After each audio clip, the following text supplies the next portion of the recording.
I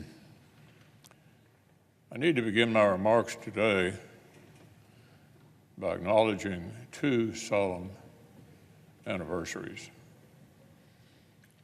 Yesterday marked 25 years since a deranged gunman shattered the calm of a summer afternoon here at the Capitol. 25 years since two brave officers of the United States Capitol Police, Officer Jacob Joseph Chestnut and Detective John Michael Gibson, paid the ultimate price to keep us safe.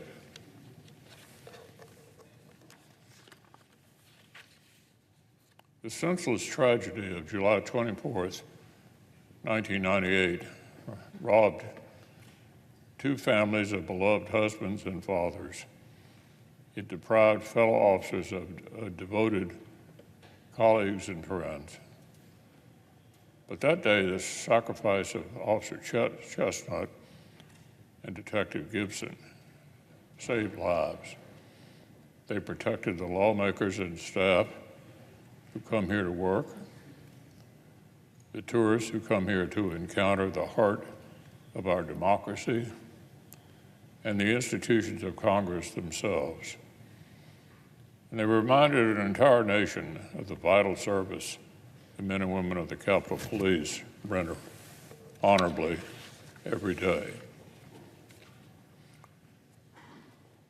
Time will not heal the pain of losing these fine men, but in a special way today, I know my colleagues join me in extending our sympathies to the families of Jacob Chestnut and John Gibson, and to their comrades in the Capitol Police.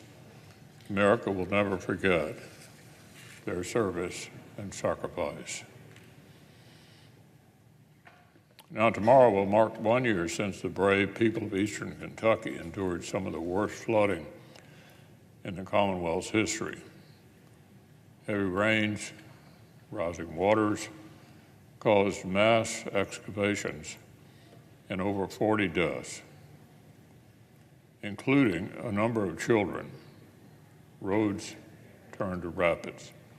Neighborhoods were swept away overnight, and families were left stranded in communities like Lost Creek, where I stood with Mayor Laura Thomas. Not a single home was left untouched. From Lost Creek to communities in counties like Pike and Letcher and Knott and Breathitt, I saw similar scenes of devastation and heard the painful stories of families displaced by the floods. But in the face of devastation, Kentucky's first responders rushed to help neighbors in their time of need. As the full scope of the disaster became clear, I worked with leaders at FEMA to cut through red tape and encourage a rapid federal response. And I made sure that Eastern Kentucky received big investments in recovery, and that local leaders got more autonomy to restore communities, rebuild homes, and revitalize the economy. Last year's tragedy tested Eastern Kentucky resolve, and today there is still work to be done. But Kentuckians are resilient. We rise up to the big challenges, and I'll continue to work with folks in Eastern Kentucky to build their communities back even stronger than before.